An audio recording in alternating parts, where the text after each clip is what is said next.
اس سے نکل آؤ یار، ہمارا دنیا کے سامنے معیار کیا ہے؟ بیٹھو اکیلے، کرو مراقبہ، سوچو تھوڑی دیر، گرو سجدے میں، غور کرو ہمارا رب کی بارگاہ کے اندر روحانی مقام کیا ہے۔ دعا میں لذت ہے، عبادت کا ذوق ہے، تلاوت قرآن کا شوق ہے، کوئی درود و سلام کا ذائقہ ہے۔ کبھی دل کرتا ہے کہ آج کچھ نہیں کرنا، صرف میں نے نفل ہی پڑھنے۔ کچھ صدقات و خیرات کا، سخاوت کا مزاج ہے۔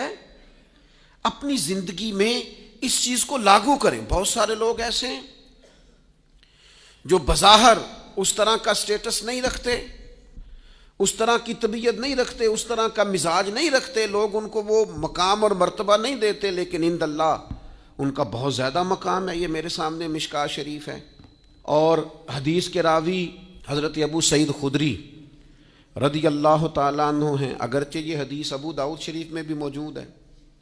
سیدنا ابو سعید خدری رضی اللہ تعالیٰ عنہ فرماتے ہیں، ہم مسجد نبوی شریف میں بیٹھے تھے اور ایک آدمی قرآن مجید پڑھا رہا تھا اور باقی بیٹھ کے سن رہے تھے، اور حالت ایسی تھی کہ بعض لوگوں کے پاس کپڑا بھی پورا وجود ڈھانپنے کو کوئی نہیں تھا،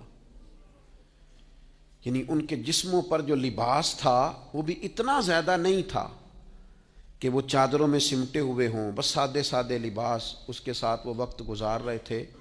ایک آدمی قرآن پڑھا رہا ہے۔ میں قرآن پڑھانے والے لوگوں سے کہا کرتا ہوں، کوئی بڑی گاڑی سے اترے نا کبھی تو پریشان نہ ہو جایا کرو۔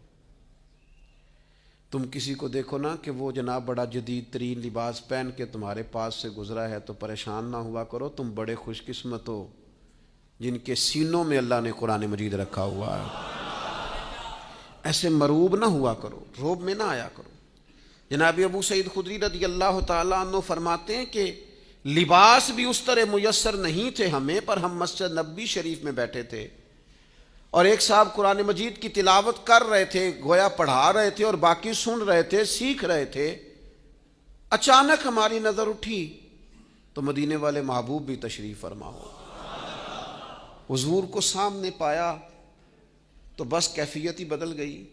فرماتے ہیں کہ وہ جو تلاوت کر رہے تھے وہ رک گئے، ہم سب اٹھ کے کھڑے ہو گئے، نبی کریم نے ہمیں سلام کہا، اور یہ منظر دیکھی یہ کہتے ہیں ہمارے نصیب دیکھو، حضور بھی ہمارے درمیان بیٹھ گئے اور بٹھا کر اپنے محبوب کو اپنے پہلو میں۔ جو لوگ کچھ نہیں نہ کرتے وہ بھی کمال ہی کرتے ہیں، حضور بیچ میں بیٹھ گئے اور اس طرح درمیان میں بیٹھے کہ انگلی کے اشارے سے کہا ہلکا بنا لو۔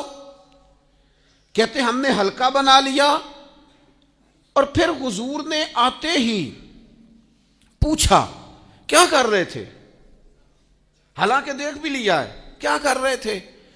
تو ہم نے عرض کی یا رسول اللہ صلی اللہ تعالی علیہ وسلم، یہ ہمیں قرآن مجید پڑھا رہے تھے، سکھا رہے تھے، سنا رہے تھے، ہم سن رہے تھے۔ حضور نے یہاں لفظ جو ارشاد فرمائے، اگر سینے میں دل ہو تو روح وجد کرتی ہے۔ حضور فرمانے لگے اللہ کا شکر ہے، رب نے میری امت میں ایسے لوگ پیدا کیے ہیں کہ مجھے حکم ہوتا ہے ان کے ساتھ جا کے بیٹھ جاؤ۔ میرے عزیز یاد رکھیے گا، نبی پاک علیہ السلام نے فرمایا، کریم فرمانے لگے اللہ کا شکر ہے کہ اس نے میری امت میں ایسے لوگ پیدا کیے کہ مجھے حکم ہوتا ہے کہ میں ان کے پاس جا کے بیٹھوں، ان پر شفقت کروں، کرم نوازی کروں، انہیں اعزاز دوں، ان کے ساتھ بیٹھ جاؤں۔